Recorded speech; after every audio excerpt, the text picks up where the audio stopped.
ಅರಣ್ಯ ಸಿಬ್ಬಂದಿ ಗುಂಡೇಟಿಗೆ ಮೂವರು ಬಲಿ ಪ್ರಕರಣಕ್ಕೆ ಸಂಬಂಧಪಟ್ಟಂತೆ ಕೊನೆಗೂ ಅರಣ್ಯ ಇಲಾಖೆ ಅಧಿಕಾರಿಗಳ ವಿರುದ್ಧ ಎಫ್ಐಆರ್ ದಾಖಲಾಗಿದೆ. ಅಧಿಕಾರಿಗಳ ವಿರುದ್ಧ ಕೊಲೆ ಪ್ರಕರಣ ದಾಖಲಾಗಿದೆ. ಹನೂರು ಪೊಲೀಸ್ ಠಾಣೆಯಲ್ಲಿ ಎಫ್ಐಆರ್ ದಾಖಲಾಗಿದೆ. ಚಾಮರಾಜನಗರ ಜಿಲ್ಲೆ ಹನೂರು ಪೊಲೀಸ್ ಠಾಣೆ ಆಂಟನಿ ಸ್ವಾಮಿ ಪತ್ನಿ ಲೂರ್ದಾ ಮೇರಿ ದೂರನ್ನ ಆಧರಿಸಿ ಕೇಸ್ ದಾಖಲಿಸಲಾಗಿದೆ. ಹನೂರು ವಿಭಾಗದ ಅರಣ್ಯ ಅಧಿಕಾರಿಗಳ ವಿರುದ್ಧ ಕೇಸ್ ದಾಖಲಿಸಲಾಗಿದೆ.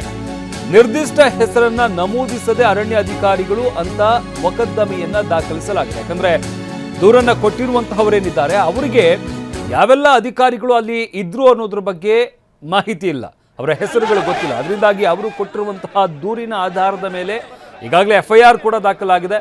ಅಲ್ಲಿ ಯಾವುದೇ ಅಧಿಕಾರಿಯೇ ಹೆಸರುಗಳನ್ನ ನಮೂದಿಸಿಲ್ಲ. ಅರಣ್ಯ ಇಲಾಖೆ ಅಧಿಕಾರಿಗಳು ಅಂತ ಅಷ್ಟೇ ಮೊಕದ್ದಮೆಯನ್ನ ದಾಖಲಿಸಲಾಗಿದೆ. ಬಿಎನ್ಎಸ್ ಸೆಕ್ಷನ್ 103ರ ಅಡಿಯಲ್ಲಿ ಅರಣ್ಯ ಅಧಿಕಾರಿಗಳ ವಿರುದ್ಧ ಕೇಸ್ ದಾಖಲಿಸಲಾಗಿದೆ. ಹಸುಗಳನ್ನ ಹುಡುಕಿಕೊಂಡು ಅರಣ್ಯಕ್ಕೆ ಹೋಗಿದ್ದಾಗ ಕೊಲೆ ಮಾಡಲಾಗಿದೆ ಅಂತ ದೂರನ್ನು ನೀಡಿದ್ದಾರೆ. ಹನೂರು ಠಾಣೆಗೆ ದೂರು ನೀಡಿದ್ದ ಮೃತ ಆಂಟನಿ ಸ್ವಾಮಿ ಪತ್ನಿ ಲೂರ್ದಾ ಮೇರಿ ಅವರ ದೂರನ್ನು ಆಧರಿಸಿ ಪ್ರಕರಣವನ್ನು ದಾಖಲಿಸಿಕೊಳ್ಳಲಾಗಿದೆ. ಈಗಾಗಲೇ ಎಫ್ಐಆರ್ ಅನ್ನು ಕೂಡ ದಾಖಲಿಸಿಕೊಳ್ಳಲಾಗಿರುವಂಥದ್ದು. ಆದರೆ ಸದ್ಯಕ್ಕೆ ಯಾರ ಹೆಸರುಗಳನ್ನು ಕೂಡ ಎಫ್ಐಆರ್ ನಲ್ಲಿ ಉಲ್ಲೇಖ ಮಾಡಿಲ್ಲ. ಯಾಕಂದ್ರೆ ಅವರಿಗೆ ಯಾರ ಹೆಸರುಗಳು ಕೂಡ ಗೊತ್ತಿಲ್ಲ. ಅರಣ್ಯ ಇಲಾಖೆ ಅಧಿಕಾರಿಗಳು ಅಂತಲ್ಲಷ್ಟೇ ಮೊಕದ್ದಮೆಯಲ್ಲಿ ದಾಖಲಾಗಿದೆ. ಹಸು ಹುಡುಕಿಕೊಂಡು ಅರಣ್ಯದ ಒಳಗೆ ಹೋಗಿದ್ರು. ಆ ಸಂದರ್ಭದಲ್ಲಿ ಅವರ ಮೇಲೆ ಫೈರ್ ಮಾಡಿದ್ದಾರೆ, ಅವ್ರನ್ನ ಕೊಲೆ ಮಾಡಿದ್ದಾರೆ ಅಂತ ದೂರನ್ನ ನೀಡಲಾಗಿದೆ. ಇನ್ನು ದೂರಿನಲ್ಲಿ ಉಲ್ಲೇಖವಾಗಿರುವಂತಹ ಪ್ರಮುಖ ಅಂಶಗಳನ್ನ ನೋಡೋದಾದ್ರೆ, ಹಸು ಸಾಕಿಕೊಂಡು ಜೀವನ ಸಾಗಿಸ್ತಾ ಇದ್ದೇವೆ. ದಿನಾಂಕ 14/8/2026 ನಮ್ಮ ಹಸುಗಳು ಕಾಡಿಗೆ ಮೇಯೋದಕ್ಕೆ ಹೋಗಿದ್ವು. ಅವುಗಳು ವಾಪಸ್ ಬಂದಿರಲಿಲ್ಲ. ಅಂದ್ರೆ ನಿನ್ನೆ ಆಗಿರುವಂತಹ ಘಟನೆ.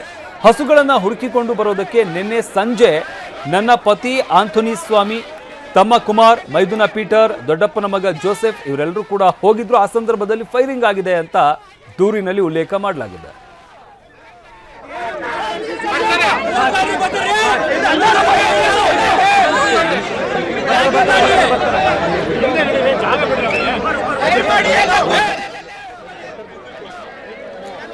ಇನ್ನು ಅರಣ್ಯ ಇಲಾಖೆ ಸಿಬ್ಬಂದಿ ಗುಂಡೇಟಿಗೆ ಮೂವರು ಬಲಿ ಪ್ರಕರಣಕ್ಕೆ ಸಂಬಂಧಪಟ್ಟಂತೆ ಕಾವೇರಿ ವನ್ಯಧಾಮದ ಕರಡಿಕಲ್ಲು ಒಡ್ಡು ಬಳಿ ಫೈರಿಂಗ್ ನಡೆದಿದೆ. ಹನೂರಿನಲ್ಲಿ ದಕ್ಷಿಣ ವಲಯದ ಐಜಿಪಿ ಬೋರಲಿಂಗಯ್ಯ ಈ ವಿಚಾರಕ್ಕೆ ಸಂಬಂಧಪಟ್ಟಂತೆ ಹೇಳಿಕೆ ನೀಡಿದ್ದಾರೆ. ಫೈರಿಂಗ್ನಿಂದ ಸಾವು ಅಂತ ಅರಣ್ಯಾಧಿಕಾರಿಗಳು ಮಾಹಿತಿ ನೀಡಿದರು. ಫೈರಿಂಗ್ನಲ್ಲಿ ಮೂವರು ಸಾವನ್ನಪ್ಪಿದ್ದಾರೆ, ಒಬ್ಬರು ಎಸ್ಕೇಪ್ ಆಗಿದ್ರು. ಜೀವ ಉಳಿಸಿಕೊಳ್ಳೋದಕ್ಕೆ ಆಸ್ಪತ್ರೆಗೆ ಕರೆದೊಯ್ದಿದ್ದಾಗಿ ಮಾಹಿತಿಯನ್ನು ನೀಡಿದ್ದಾರೆ. ಶವಗಳನ್ನು ಮೈಸೂರಿನ ಕೆಆರ್ ಆಸ್ಪತ್ರೆಗೆ ಸ್ಥಳಾಂತರಿಸಲಾಗಿದೆ. ಮೃತನ ಕುಟುಂಬದವರು ನೀಡಿದ ದೂರಿನ ಮೇರೆಗೆ ಕೇಸ್ ದಾಖಲಿಸಲಾಗಿದೆ. ದನ ಕಾಯೋದಕ್ಕೆ ಹೋಗಿದ್ದಾಗ ಅರಣ್ಯ ಸಿಬ್ಬಂದಿಯಿಂದ ಫೈರಿಂಗ್ ಆಗಿದೆ ಅಂತ ದೂರು ನೀಡಲಾಗಿದೆ ಅಂತ ಮಾಹಿತಿಯನ್ನು ನೀಡಿದ್ದಾರೆ. ಕಾಡಿಗೆ ಬಂದಂತಹ 4 ಜನ ಅವರ ಮೇಲೆ ಫೈರಿಂಗ್ ಮಾಡಿದ್ದಾರೆ ಅಂತ ಒಂದು ಮಾಹಿತಿ ಬರ್ತದೆ. ಫೈರಿಂಗ್ ಮಾಡಿ ಅದರಲ್ಲಿ 3 ಜನ ಮರಣ ಹೊಂದಿರ್ತಾರೆ, ಡೆತ್ ಆಗಿರುತ್ತೆ. ಅದರಲ್ಲಿ ಏನು ಮರಣ ಹೊಂದಿದ್ದಾರೆ ಡೆತ್ ಆಗಿರುವಂಥವ್ರು 3 ಜನ. ಆಂಟನಿ ಸ್ವಾಮಿ ಅಂತ 50 ವರ್ಷ, ಮತ್ತು ಜಾನ್ ರೋಸ್ ಪೀಟರ್ ಅಂತ 42 ವರ್ಷ, ಮತ್ತು ಕುಮಾರ್ ಸವರಿಯಪ್ಪನ್ ಅಂತ ಅವರು 35 ವರ್ಷದವರು, ಮತ್ತು ಇಂಜೂರ್ಡ್ ಹೆಸರು ಮಹಿಮಾ ದಾಸ್ ಅಂತ ಸುಮಾರು 44 ವರ್ಷ. ಮರಣೋತ್ತರ ಪರೀಕ್ಷೆಗೆ ಅಂತ ಹೇಳ್ಬಿಟ್ಟು ನಾವು ಮೃತದೇಹಗಳೇನಿದ್ದು 3 ಇದನ್ನು ನಾವು ಮೈಸೂರಿನ ಕೇರ್ ಆಸ್ಪತ್ರೆಗೆ ಶಿಫ್ಟ್ ಮಾಡಿಸಲಾಗಿರ್ತದೆ.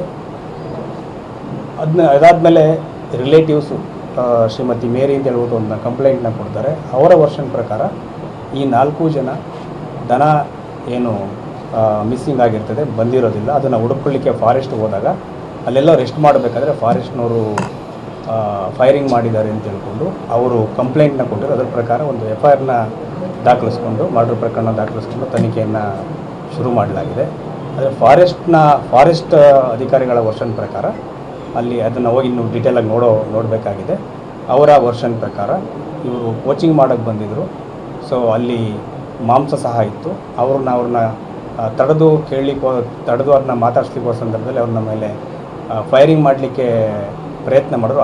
ಆ ಸಂದರ್ಭದಲ್ಲಿ ನಾವು ಫೈರಿಂಗ್ ಮಾಡಿದ್ದೀವಿ ಅಂತ ಫಾರೆಸ್ಟ್ ಅಧಿಕಾರಿಗಳು ಅವರ ವರ್ಷನ್ನ ಹೇಳಿದ್ದಾರೆ. ಸೊ ಈಗೇನು ಪ್ರಕರಣ ದಾಖಲಾಗಿದೆ ಇದನ್ನು ಕೂಲಂಕುಷವಾಗಿ ತನಿಖೆಗೆ 2 ವರ್ಷ ಇರೋದ್ರಿಂದ ಕೂಲಂಕುಷವಾಗಿ ತನಿಖೆ ಮಾಡಿ ಇದನ್ನು ಒಂದು ಏನು ಎವಿಡೆನ್ಸ್ ಇದೆ 2 ಕಡೆಯಿಂದ ಹೇಳೋ ಪ್ರಕಾರ ಅವರ ಕಂಪ್ಲೇಂಟ್ ಪ್ರಕಾರ